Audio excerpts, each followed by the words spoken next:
Okey, ni step-step untuk keluarkan emas fizikal daripada mesin ATM, daripada account gap.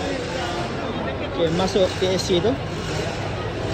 Pani akan terima TSC yang kedua dah masuk di mesin. Okey. Tunggu. Ini TSC ni masuk mesin. Awak masih ada.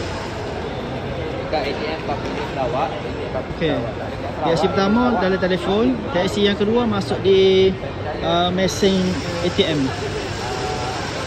Okey, lepas tu boleh my debit. Lepas tu tap kad sini.